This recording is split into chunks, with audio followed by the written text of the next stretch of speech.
வந்தாளுமே என்னாலுமே, வந்தாளுமே என்னாலுமே, நாமமே என் தாபமே, நாமமே என் தாபமே, இந்நேரமே இந்நேரமே கண் பாருமே, இந்நேரமே கண் பாருமே, இப்பாரிலே உன் பேரையே, இப்பாரிலே உன் பேரையே தப்பாமலே நான் பாடியே, எப்போதுமே எப்போதுமே கொண்டாடுவேன், எப்போதுமே கொண்டாடுவேன், சத்துருக்கள் சதி செய்ய, சத்துருக்கள் சதி செய்ய நித்தமுமே நிறுத்துகிறார், நித்தமுமே நிறுத்துகிறார், அத்தனேதான் அத்தனேதான் அடைக்கலம், அத்தனேதான் அடைக்கலம், தேவாவியே வரம் தாரும், தேவாவியே வரம் தாரும், இப்பாவியின் பயம் தீரும், இப்பாவியின் பயம் தீரும், ஜோதியின் ஜோதியின் ஒளி வீசும், ஜோதியின் ஒளி வீசும்.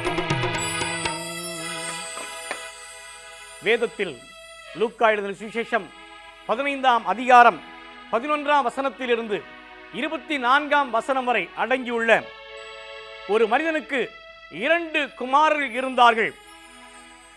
இளையவன் கெட்ட குமாரனாக இருந்தான். அந்த கெட்ட குமாரன் எவ்விதமாக மனம் திருந்திய மைந்தனாய் மாறினான் என்ற சரித்திரத்தை கதா காலட்சேபத்தின் வாயிலாக உங்களோடு பகிர்ந்து கொள்ளுகின்றேன். அழகிய வீடொன்றில் வாழ்ந்தனரே அருமையான பெற்றோர், அழகிய வீடொன்றில் வாழ்ந்தனரே அருமையான பெற்றோர், 2 குமாரரும் தகப்பனும் தாயும் அன்பாக வாழ்ந்தனரே, 2 குமாரரும் தகப்பனும் தாயும் அன்பாக வாழ்ந்தனரே, அழகிய வீடொன்றில் வாழ்ந்தனரே அருமையான பெற்றோர்.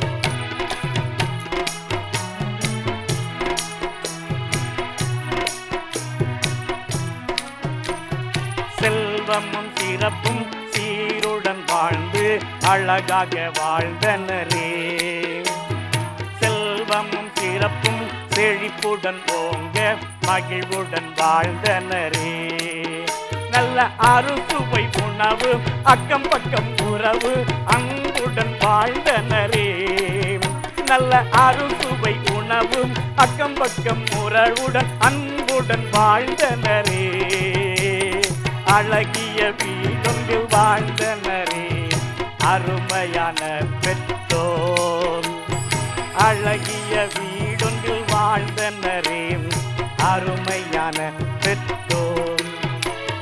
வேலைக்காரர்கள் வேலைகள் செய்து மகிழ்வுடன் இருந்தனரே, வேலைக்காரர்கள் வேலைகள் செய்து திருப்தியாய் புசித்தனரே, சந்தோஷம் மகிழ்ச்சி பொங்கவே பூரித்து அதிகமாய் வாழ்ந்தனரே, சந்தோஷம் மகிழ்ச்சி பொங்கவே பூரித்து அழகாக வாழ்ந்தனரே, அழகிய வீடொன்றில் வாழ்ந்தனரே அருமையான பெற்றோர், அழகிய வீடொன்றில் வாழ்ந்தனரே அருமையான பெற்றோர். நல்லதொரு குடும்பம், பல்கலைக்கழகம், ஒரு குடும்பத்திலே தாய் தகப்பன் பிள்ளைகள் என்று அருமையாக வாழ்கின்றார்கள். ஒவ்வொரு குடும்பத்திலும் பார்க்கும்போது அந்த குடும்பத்திலே தாய் தகப்பன் பிள்ளைகளோடு பார்க்கும்போது அந்த குடும்பம் அழகாக இருக்கின்றது. ஆண்டவர் ஒவ்வொரு குடும்பத்திலும் பிள்ளைகளை கொடுத்திருக்கின்றார். இந்த பிள்ளைகளை நாம் கர்த்தருக்காக வளர்க்க வேண்டும்.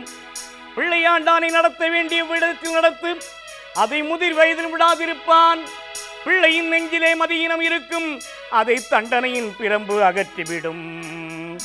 பிரம்பை கையாளாத பெற்றோர் தங்கள் பிள்ளைகளை பகைக்கிறார் என்று வேதம் சொல்லுகின்றது. பிஞ்சிலே வளைத்து விட்டால் அதை நீ ஐந்தல் வளைக்க வேண்டாம். பிஞ்சிலே வளைத்து விட்டால் அதை நீ ஐந்திலே வளைக்க வேண்டாம். ஐந்திலே வளையாதது 50 வளையாது, 5 வளையாதது 50 வளையாது, 5 வளையாதது.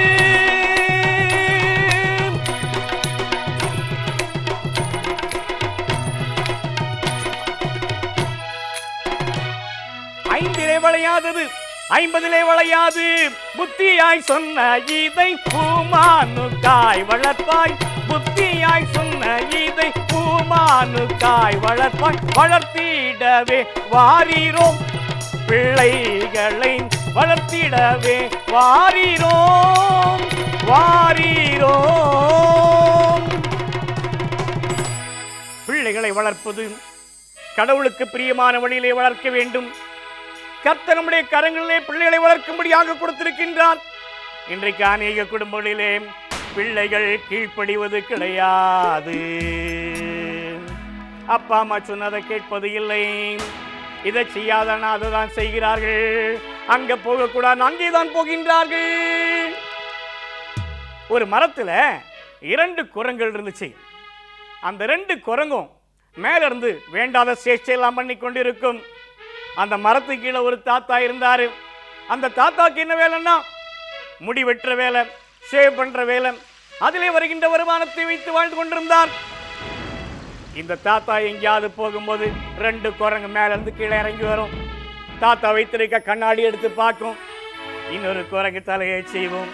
அப்படியே போட்டு விட்டு ஓடிவிடும். எப்படியா இந்த குரங்களுக்கு ஒரு நல்ல லெசன் டீச் பண்ணணும்னு தாத்தா என்ன செய்தார் தெரியுமா? ஒரு நாள் ஒரு பையன் போயிட்டு இருந்தான். அவனை பார்த்து டெங்கவான்னு கூப்பிட்டாரு. அவன் வந்தான். அவனை கண்ணாடியை பார்க்க சொன்னாரு. அவன் கண்ணாடியை பார்த்துட்டே இருந்தான்.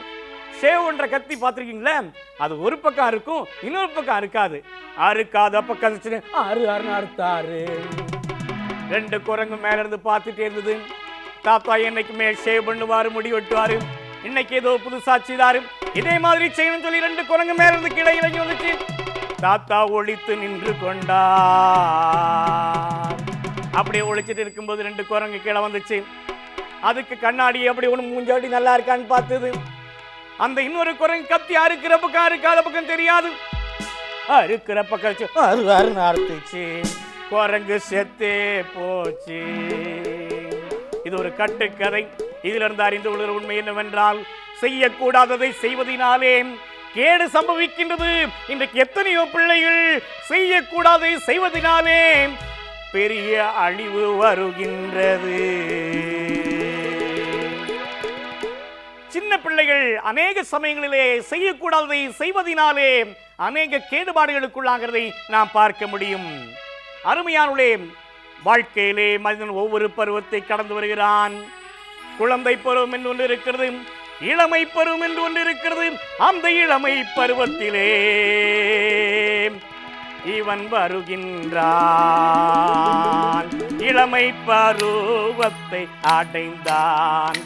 இன்ப உல்லாச வாழ்வினை நம்பியே நடந்தான். இளமை பருவத்தை அடைந்தான். மனம் போன போக்கிலே நடந்தான். அவன் குடித்து வெறித்து கும்மாளம் கெட்டானே. இளமை பருவத்தை அடைந்தான்.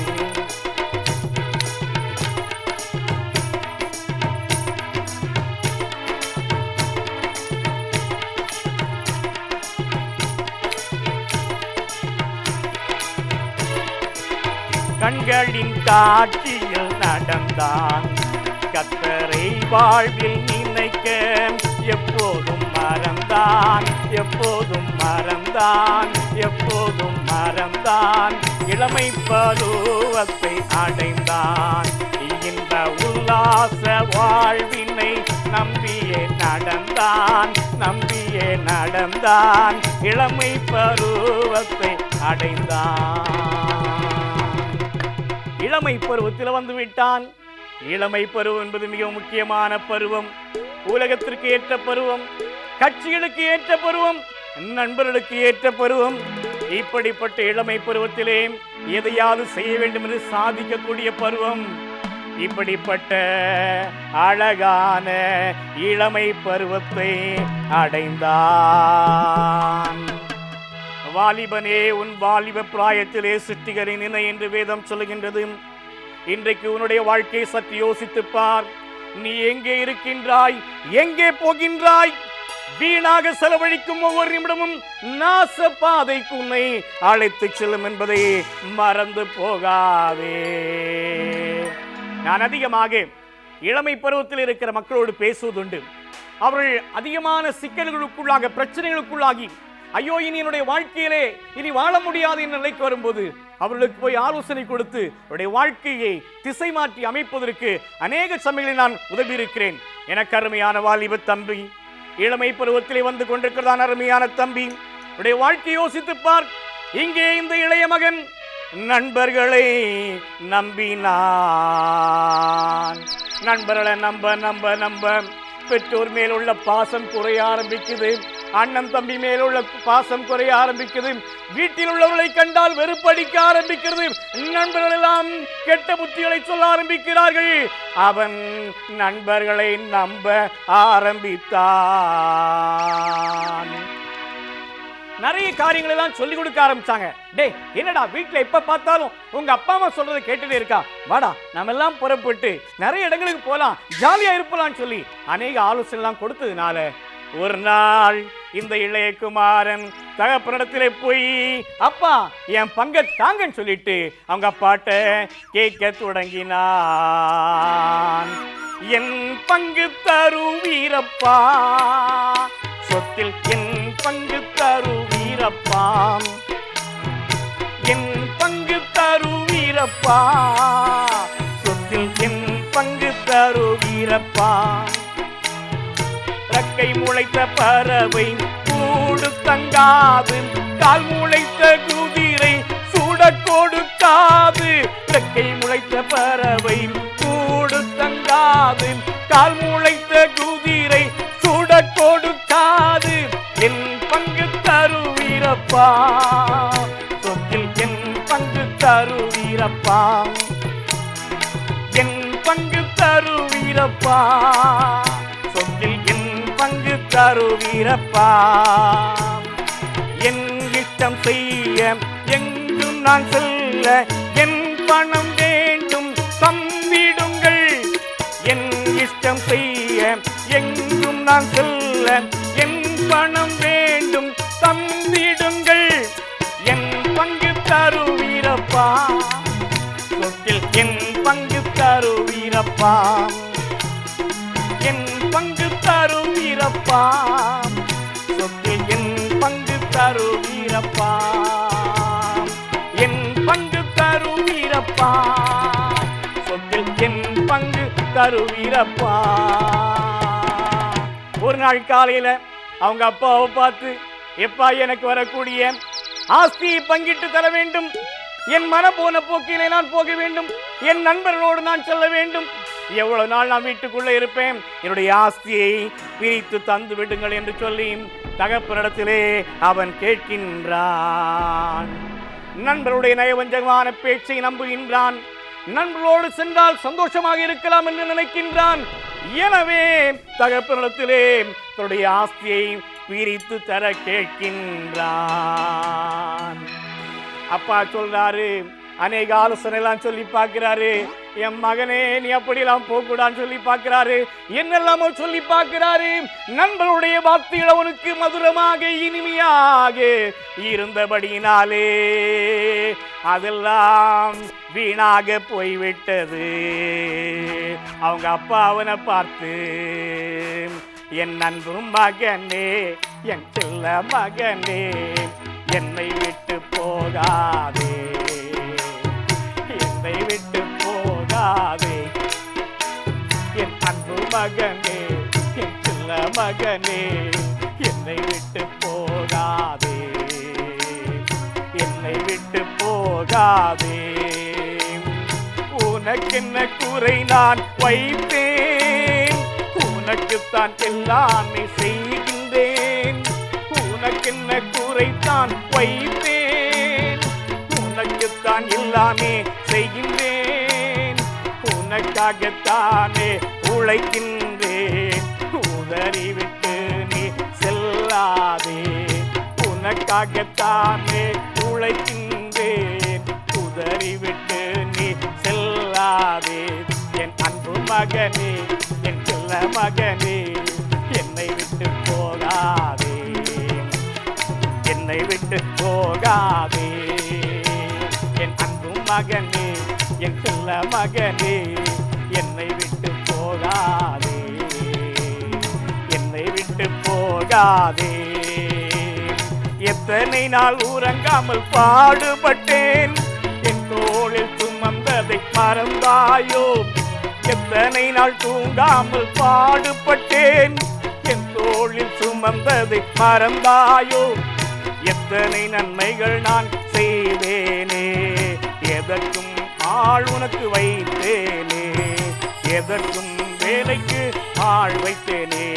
என் அன்பு மகனே, என் செல்ல மகனே, என்னை விட்டு போகாதே, என்னை விட்டு போகாதே.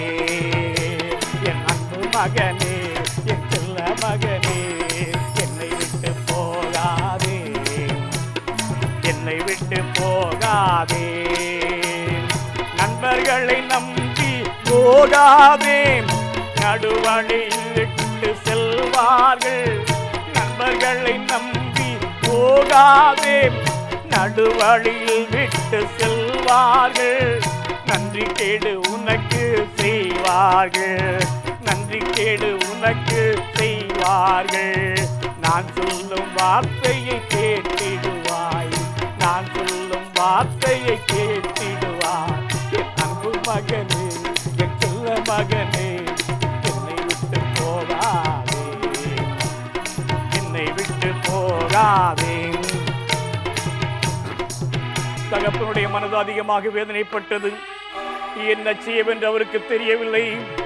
கண்ணீரோடு அந்த மகனிடத்திலே சொல்கிறார், கவலையோடு சொல்கிறார், மகன் கேட்கின்ற பாடே இல்லை. முன்னோர் சொல்லும் முதுநெல்லிக்காயும் முன்னே கசக்கும் பின்னே இனிக்கும்.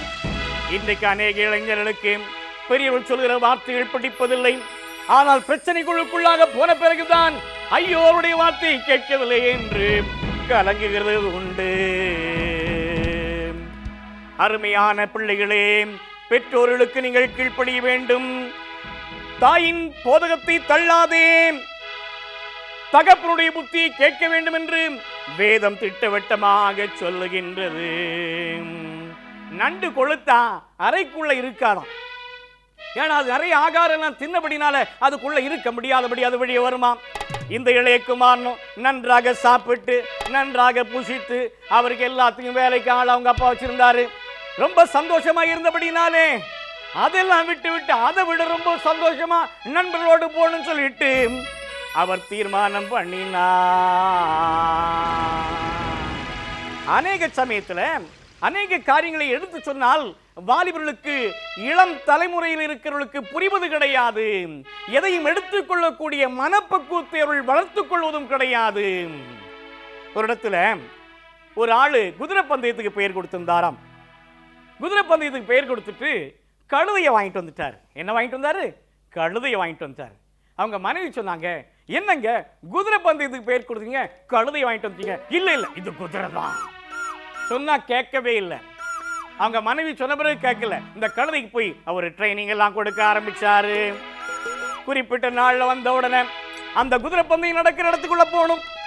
கேட் கீப்பர் கேட்கிறாரு, என்னையா குதிரை பந்தயத்துக்கு பேர் கொடுத்தீங்களே, கழுதையை வாங்கிட்டு வந்தீங்களே, இது கழுதை இல்ல குதிரை தான். சொன்ன பிறகு கேட்கல, நேர உள்ள விட்டுட்டான். இவர் அங்க போய் நிக்கிறாரு. இவருக்கு 8வது நம்பர். எல்லாரும் குதிரைக்கு பின்னால் நிப்பாங்க, இவரு கழுதைக்கு பின்னால் நிக்கிறாரு. உடனே குதிரை எல்லாம் வேகமா எடுத்து வச்சு ஓடும். இந்த கழுதைக்கு அந்த துப்பாக்கி சத்தம் பிடிக்காதனால துப்பாக்கி சத்தத்தை கேட்டோம் பட்டுன்னு ஒரு அடி போட்டுச்சு. அப்போதான் சொன்னான், பல்லு கீழே விழுந்த உடனே கழுதைதான் குதிரைதான். என் அருமையான வாலிப சகோதரனே, என் அருமையான தம்பி தங்கச்சி, உடைய வாழ்க்கையிலே உடைய பெற்றோர் அநேக காரியங்களை சொல்லுவதெல்லாம் நீ நன்றாக இருப்பதற்காகத்தான், உடைய வாழ்வு செழிப்பாக இருக்க வேண்டிதான், உன்னுடைய எதிர்காலம் ஒளிமயமானதாக இருப்பதற்காகத்தான். நீ வைத்திருக்கின்ற காரியம், நீ வைத்திருக்கின்ற உறவு, நீ போய்கொண்டிருக்கிற பாதை சரியல்ல. அதை விட்டுவிட்டால் மேன்மை உண்டு. இதெல்லாம் சொன்ன பிறகு அவனுக்கு புரியவில்லை. ஆகையினாலே மகன் கேட்டபடி அந்த ஆஸ்தியை பிரித்து கொடுத்தான். அவருக்கு எல்லாம் கிடைச்ச உடனே இளைய குமாரனுக்கு எல்லாம் தனக்கு வந்த உடனே ரொம்ப சந்தோஷம். நண்பர்களெல்லாம் கூப்பிட்டு தூரதேசம் போகலான்னு சொல்லி எல்லாரையும் அழைத்தான். தூரதேசம் செல்லுவோம், துரிதமாக செல்லுவோம், தூரதேசம் செல்லுவோம், துரிதமாக செல்லுவோம், இன்பமாக வாழுவோம், இனி நமக்கு கவலை இல்லை, இன்பமாக வாழுவோம், இனி நமக்கு கவலை இல்லை. தூரதேசம் செல்லுவோம், துரிதமாக செல்லுவோம், இன்பமாக வாழுவோம், இனி நமக்கு கவலை இல்லை, இனி நமக்கு கவலை இல்லை. என் மனமே மகிழ்ந்திடும், என் மனமே மகிழ்ந்திடும், என் இஷ்டம் செய்ய நான் ரெடி. என் மனமே மகிழ்ந்திடும், என் மனமே மகிழ்ந்திடும், என் இஷ்டம் செய்ய நான் ரெடி. ஆஹா ஆஹா ஓ ஹோ ஹோ ஹோ லா லா லா லா லா லா லா லா. தூரதேசம் செல்லுவோம், துரிதமாக செல்லுவோம், தூரதேசம் செல்லுவோம், துரிதமாக செல்லுவோம், இன்பமாக வாழுவோம், இனி நமக்கு கவலை இல்லை, இனி நமக்கு கவலை இல்லை, இனி நமக்கு கவலை இல்லை.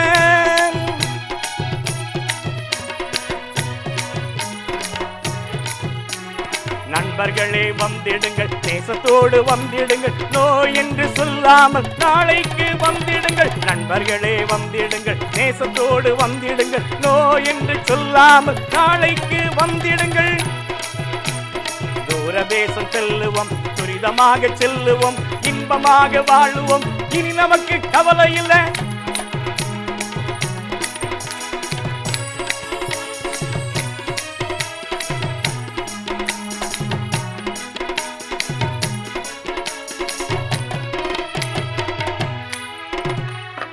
நாம் எல்லாரும் புறப்பட்டு போகலாம் என்று சொல்லி நண்பர்கள் எல்லாம் அழைத்தான். அவங்க எல்லாம் வீட்டில் போய் அவங்க அப்பா அம்மாட்ட சொல்லாமலே கிளம்பி வந்துட்டாங்க. ஒரு நாள் காலையில பார்த்தாச்சுன்னா, டேய் சுப்பிரமணி கூப்பிட்டு பார்க்குறாங்க, அவனை காணல. ஐயோ என் மகனை காணல. சங்கர் என்று கூப்பிட்டு பார்க்க காணல. அநேக வீடுகளில் பார்த்தாச்சுன்னா அவங்க இளமை பருவத்தில் இருந்த வாலிப பிள்ளைகளை காணல.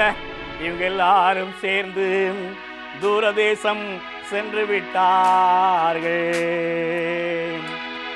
வாலிபனே, உன் இளமை பருவத்திலே உன் சந்தோஷத்திலே நீ வாழ்ந்து கொள்வதற்கு உன் மனதை நீ பழக்கிவித்துக் கொண்டிருக்கின்றாய். வாலிபம் மாயை, இளவயதும் மாயை. உலகத்தில் உள்ள எல்லாமே நிரந்தரமானதல்ல. இதையெல்லாம் இந்த கெட்ட குமாரன் இளைய குமாரன் அறியாதபடியினாலே சந்தோஷத்தை அனுபவிக்கலாம் என்று சொல்லி தூரதேசம் செல்லுகின்றார். இக்கரை மாட்டுக்கு அக்கறை பச்சை என்று சொல்வார்கள். ஆகவே அவன் வீட்டை விட்டு வெளியே போனா சந்தோஷமா வாழலாம் என்று சொல்லி அவன் நண்பர்களுடனே அவன் கடந்து சென்றான்.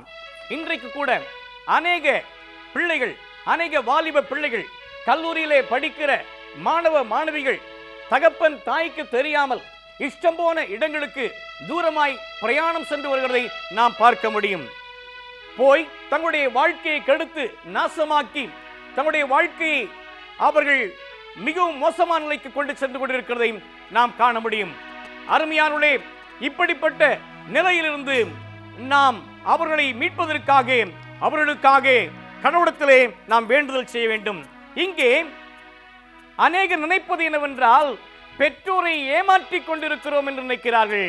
நீ ஏமாற்றிக் கொண்டிருந்தால் நீதான் ஏமாந்து போவாய். அநேக கல்லூரி மாணவ மாணவிகள் அவருடைய நண்பருடைய பேச்சை கேட்டபடினாலே படிப்பிலே நன்றாக மார்க் எடுத்துக் கொண்டிருந்த வாலிபர்கள் மார்க்கெல்லாம் குறைந்து போய் மதிப்பெண்கள் அதிகமாக எடுக்க முடியாதபடிக்கு வாழ்க்கையை குட்டிச்சோறாக்கி கொண்டிருக்கிறதை நாம் காண முடியும். இங்கே இந்த இளையகுமாரன் அவன் தூரதேசத்திற்கு சென்று துன்மார்க்கமாய் ஜீவனம் பண்ணினான்.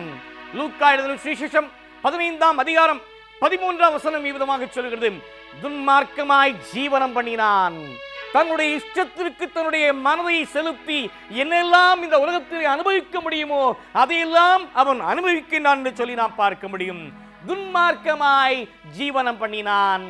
ஒரு நல்ல மார்க்கம் இருக்கும்போது, நன்மையான காரியங்கள் இருக்கும்போது, வாலிபத்திலே துன்மார்க்கமான வழிகளை மனம் விரும்புகின்றதை நாம் காண முடியும். இந்த இளையகுமாரன் தூரதேசத்திலே நண்பர்களோடு கூட துன்மார்க்கமாய் ஜீவனம் பண்ணினான். தேவன் துன்மார்க்கத்திலே பிரியப்படுகிறவர் அல்ல. துன்மார்க்கனோ அவனுடைய வழியை கெடுத்து போடும். துன்மார்க்கருடைய கூடாரம் அழிந்து போகும். துன்மார்க்கருடைய கண்கள் பூத்து போகும். துன்மார்க்கருடைய விளக்கு அணைந்து போகும். துன்மார்க்கருடைய ஆலோசனையிலே நடவாது என்று வேதம் திட்டவட்டமாக சொல்லுகின்றது. ஆனாலும் கூட, பெரியவர்கள் சொல்லியும் கூட, அநேக இளைஞர்கள் துன்மார்க்கமாய் ஜீவனம் பண்ணுகின்றார்கள். எல்லா தவறையும் துணிந்து செய்தான். நண்பரோடு மகிழ்ச்சியாக வாழ்ந்து கொண்டிருந்தான். இவன் கையில நிறைய பணம் இருக்கு. பணத்தை எல்லாம் வாங்குறாங்க, ஒவ்வொரு பொருளா வாங்குறாங்க, உல்லாசமா நடக்கிறாங்க, அருமையா சாப்பிடுகின்றார்கள். நண்பர்களுக்கெல்லாம் ரொம்ப சந்தோஷம். திடீர்னு ஒரு நாள் ஒரு நண்பனை காணல. கடைக்கு போயிட்டு வாடான்னு அனுப்புனான். கொஞ்சம் பணம் கொடுத்து அனுப்புனான். அவன் திரும்பி வரல. எல்லாரும் இருக்கும்போது பேசுறாங்க, டே அவன் போயிட்டானே, அவன் அப்படிதான்டா, அவன் சரியே இல்லை, அவன் போனா போகட்டும், நாங்க எல்லாம் உன்னை விட்டு போக மாட்டோம்டா, அவங்க எல்லாம் உன்னை ஏமாத்திட்டான்னு சொல்லிட்டு மற்றவங்களாம் இருக்கிறாங்க. இன்னும் 4 நாள் கழியுது. இன்னொருத்தன் பணத்தை கொடுத்து விடுகிறான். வெளியே போகின்றான், திரும்பி காணல. டே அவனை காணலையே, அவன் போனா போது, நாங்க எல்லாம் உன்னை விட்டு போக மாட்டோம், உன்னை நாங்க ஏமாற்ற மாட்டோம், நாங்க எல்லாம் உண்மையான நண்பர்கள், நீ கவலைப்படாதன்னு சொல்லி அவனுக்கு ஆலோசனை கொடுக்கிறாங்க. இன்னும் கொஞ்ச நாள் ஆகுது. 2-3 பேரை காணல. இன்னும் கொஞ்ச நாள் ஆகுது. 5-6 பேரை காணல. கடைசியில் ஒரு நாள் பார்த்தா ஒரே ஒருத்தன் தான் இருக்கிறான். அவன் சொல்றான், டே எல்லாரும் போனாலும் நான் உன்னை விட்டு போக மாட்டேன்டா, அவங்க எல்லாம் உனக்கு நயவஞ்சகம் பண்ணிட்டாங்க, கடைசி வரை நான் அவன் கூட இருப்பேன்டா. 4 நாள் இருந்தான். 5ஆவது நாள் காலையில பார்க்கும்போது யாரையுமே காணவில்லை. எல்லாரும் அவனை கைவிட்டு சென்று விட்டார்கள். ஒவ்வொருவனாக அவனை விட்டு சென்று விட்டார்கள். கடைசியில் அவன் கையில பணமும் இல்லை. அற்ற குளத்து அருநீர் பறவை போல அப்படியே அங்கலாய்த்து கொண்டிருந்தான். நண்பருடைய சந்தோஷம் 4 நாள் தான். இதை அவன் அறியாதபடினாலே, ஐயா என் நண்பர்களெல்லாம் ஏமாத்தி போட்டாங்களேன்னு சொல்லி கலக்கத்தோடு காணப்பட்டான். எங்கே போனீர்கள் நண்பர்களை, எங்கே போனீர்கள், என்னை விட்டு நீங்க எங்கே போனீங்க, எங்கே போனீங்க நண்பர்களை, எங்கே போனீங்க, என்னை விட்டு நீங்க எங்கே போனீங்க, எங்கே போனீங்க நண்பர்களை, எங்கே போனீங்க, என்னை விட்டு நீங்க எங்கே போனீங்க. பணம் இருக்கும்போது பாசம் காட்டினீங்களே, தினம் என்னோடு கூட நடந்து வந்தீங்களே, பணம் இருக்கும்போது பாசம் காட்டினீங்களே, தினம் என்னோடு கூட நடந்து வந்தீங்களே, மனம் புதைக்க விட்டு நடுத்தெருவில் விட்டு போய்விட்டீர்களோ, போய்விட்டீர்களோ, எங்கே போனீங்க நண்பர்களே, எங்கே போனீங்க, எங்கே போனீங்க நண்பர்களை, எங்கே போனீங்க? என்னை விட்டு நீங்க எங்கே போனீங்க? அன்பு காட்டி அரவணைத்த நண்பர்களே, துன்ப வேளையில் யாரையும் காணோமே, தூரதேசம் வந்தோமே, துன்மார்க்கமாய் வாழ்ந்தோமே. எங்கே போனீங்க நண்பர்களை, எங்கே போனீங்க?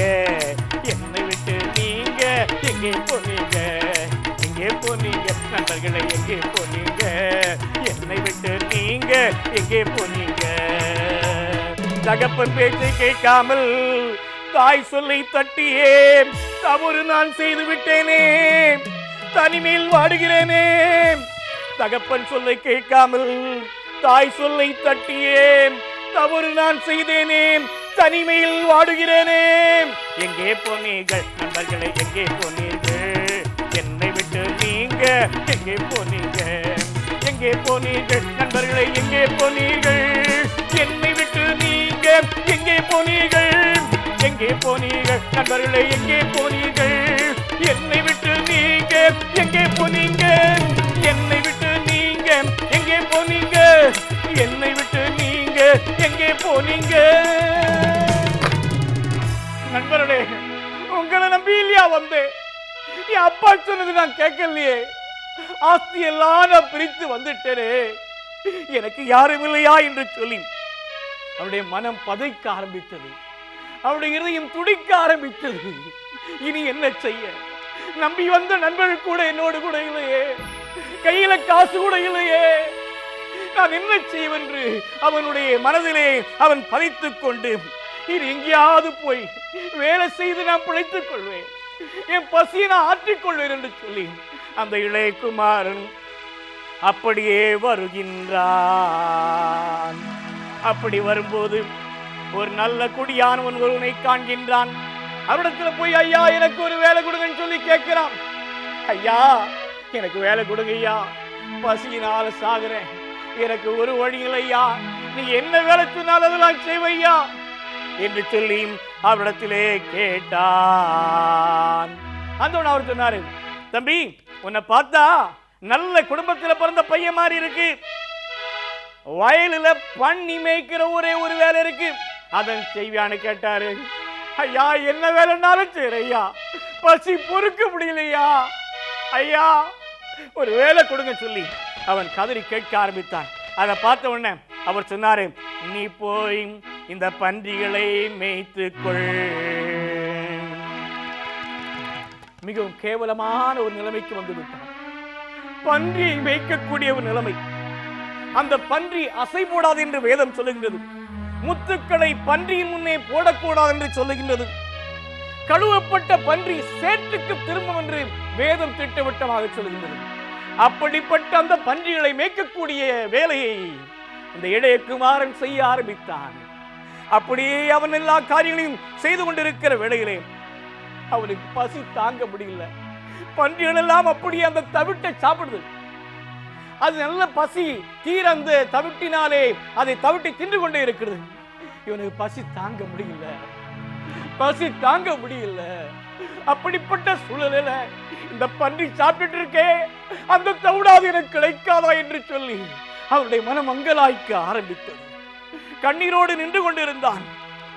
அப்பொழுதுதான் அவன் தன்னுடைய தவறை உணர ஆரம்பித்தான், சிந்திக்க ஆரம்பித்தான், தன்னுடைய நிலைமையை உணர ஆரம்பித்தான்.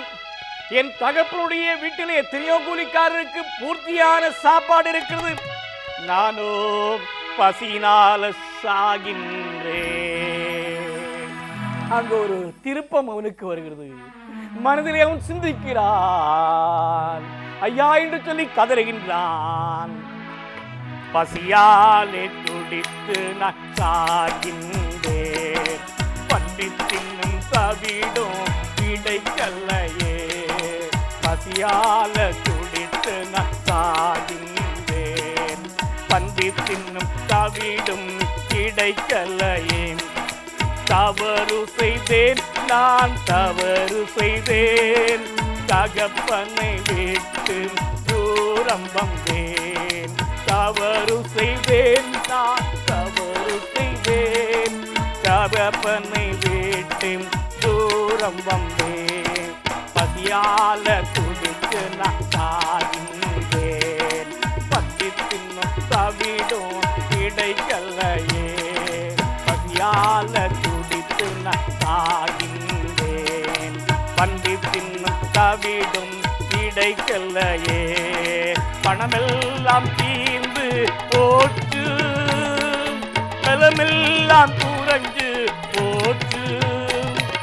பணமெல்லாம் தீர்ந்து போச்சு, பலமெல்லாம் குறைஞ்சு போச்சு. எனக்கென்று எதுவும் இல்லையே, எனக்கென்று எதுவும் இல்லையே. ஐயோ நான் இனிமேல் என்ன செய்வேன்? பசியால துடிச்சு நான் சாகின்றேன். பந்தி தின்னும் தவிடும் கிடைக்கலையே. பசியால துடிச்சு நான் சாகின்றேன். பந்தி தின்னும் தவிடும் கிடைக்கலையே. அப்போதான் அவங்க அப்பாவை நினைக்க ஆரம்பிக்கிறான். எங்க அப்பா எவ்வளவு அருமையா எல்லாத்தையும் செய்வாரு, எல்லாத்தையும் செய்யறதுக்கு எத்தனை வேலைக்காரனா வச்சாங்கன்னு சொல்லிட்டு தகப்பனை அவன் நினைக்க ஆரம்பித்தான். கடவுளை நினைக்க ஆரம்பிக்கும் போதுதான் புத்தி தெளியும். அவன் நினைத்த போது அவன் புத்தி தெளிகின்றான். தூரதேசத்திலே மனம் போன போக்கிலே இருந்து கொண்டிருந்தவன், சாப்பிடுவதற்கு தவிடு கூட கிடைக்கல என்று அங்கலாய்த்துக் கொண்டிருந்தவனுக்கு புத்தி தெளிந்தது. அவன் சொன்னான், நான் எங்க அப்பாட்ட போக போறேன். எங்க அப்பாட்ட போய், தகப்பனே உங்களுக்கு விரோதமாகும், பரத்துக்கு விரோதமா நான் தவறு செய்துட்டேன், நான் பாவம் செய்துட்டேன். இனி உங்க பிள்ளைன்னு சொல்றதுக்கு, உங்க குமாரன் சொல்றதுக்கு எனக்கு அருகதை இல்லை, நான் பாத்திரவான் இல்லை, உங்க கூலிக்காரர்ல, உங்க வீட்டில் இருக்க வேலைக்காரர்ல ஒருவனா என்னை ஏற்றுக்கொள்ளுங்க சொல்லி நான் கேட்க போறேன்னு சொல்லி மனதுக்குள்ளே அவன் நினைத்தான். எழுந்திருந்தான். தகப்பன் வீட்டுக்கு புறப்பட்டான்.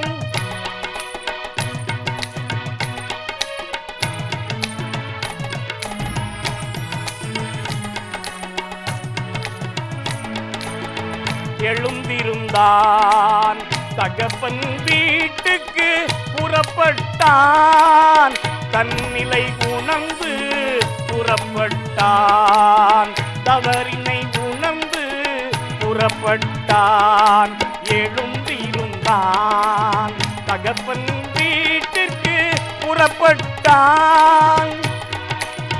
மன்னிப்பு கேட்டிட மனம் துணிந்தான். மனம் திருந்தி வாழ நினைத்திட்டான். மறைக்காமல் தவறினை ஒத்துக்கொண்டு மறுபடி வீடு வந்தேனையா. எழுந்திருந்தான். தகப்பன் வீட்டுக்கு புறப்பட்டான்.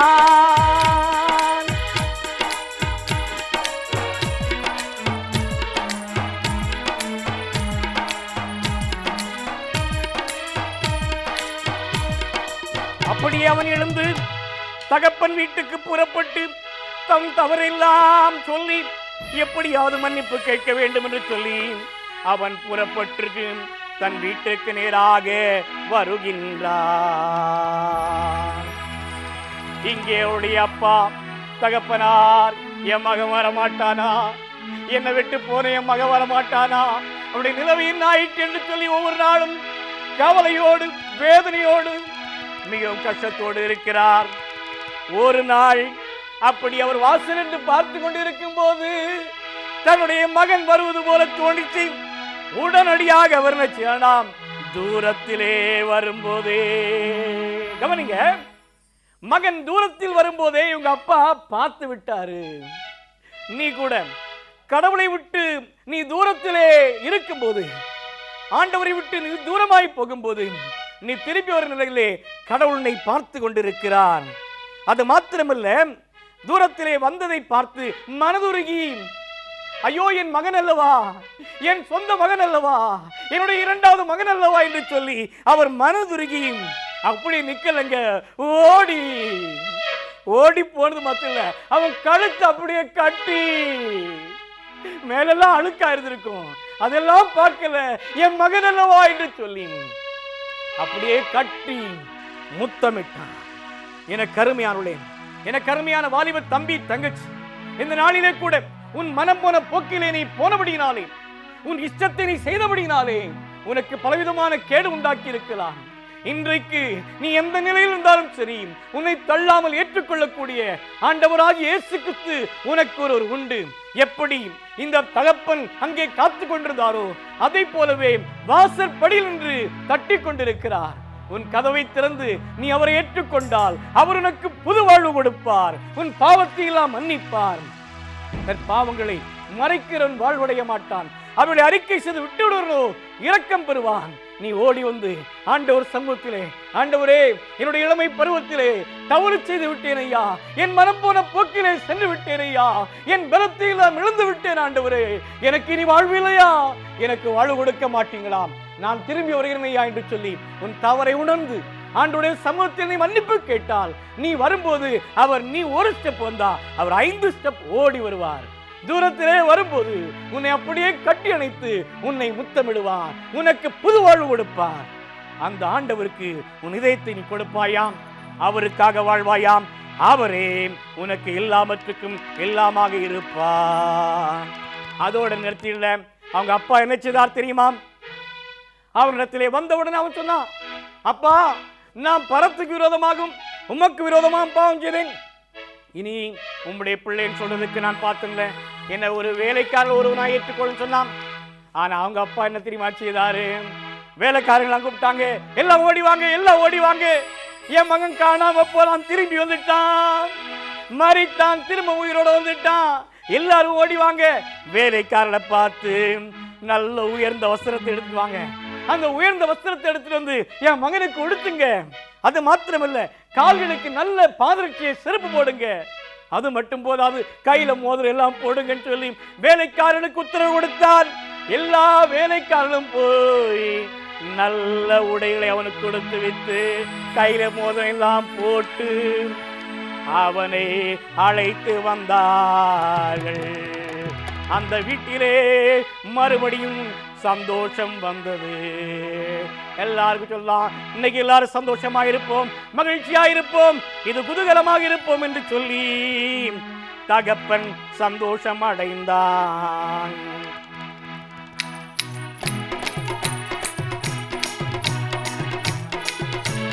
சந்தோஷமாயிருங்க, இன்றைக்கு சந்தோஷமாயிருங்க, எல்லோரும் சந்தோஷமாயிருங்க, இன்றைக்கு சந்தோஷமாயிருங்க.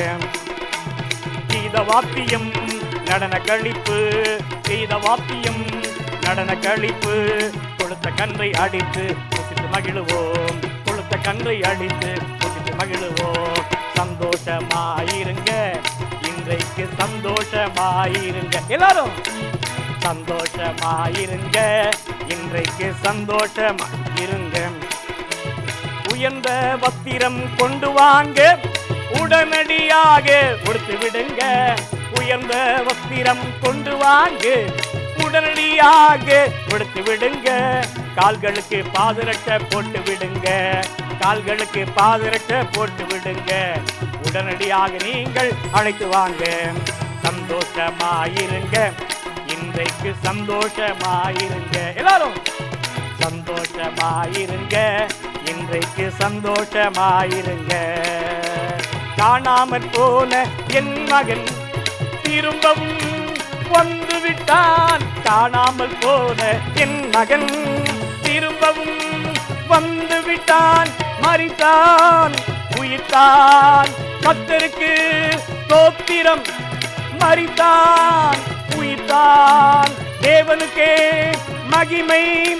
சந்தோஷமாயிருங்க, இன்றைக்கு சந்தோஷமாயிருங்க, சந்தோஷமாயிருங்க, இன்றைக்கு சந்தோஷமாயிருங்க. கீத வாத்தியம் நடன கழிப்பு, கமான், கீத வாத்தியம் நடன கழிப்பு, கொடுத்த கன்றை அடித்து மகிழ்வோம். கீத வாத்தியம் நடன கழிப்பு, கொடுத்த கன்றை அடித்து மகிழ்வோம். கீத வாத்தியம் நடன கழிப்பு, கொழுத்த கன்றை அடித்து புசித்து மகிழோ. ராஜாதி ராஜாவுக்கு மங்களம், கத்தாதி கத்தருக்கு மங்களம். ராஜாதி ராஜாவுக்கு மங்களம், கத்தாதி கத்தருக்கு மங்களம். தேவாதி தேவனுக்கு மங்களம், தேடி வந்த தெய்வத்துக்கு மங்களம். தேவாதி தேவனுக்கு மங்களம், தேடி வந்த தெய்வத்துக்கு மங்களம். மறுவாழ்வு கொடுப்பவருக்கு மங்களம், மன்னாதி மன்னருக்கு மங்களம். மறுவாழ்வு கொடுப்பவருக்கு மங்களம், மன்னாதி மன்னருக்கு மங்களம். மங்களம் மங்களம் இயேசுவுக்கு மங்களம். மங்களம் மங்களம் இயேசுவுக்கு மங்களம்.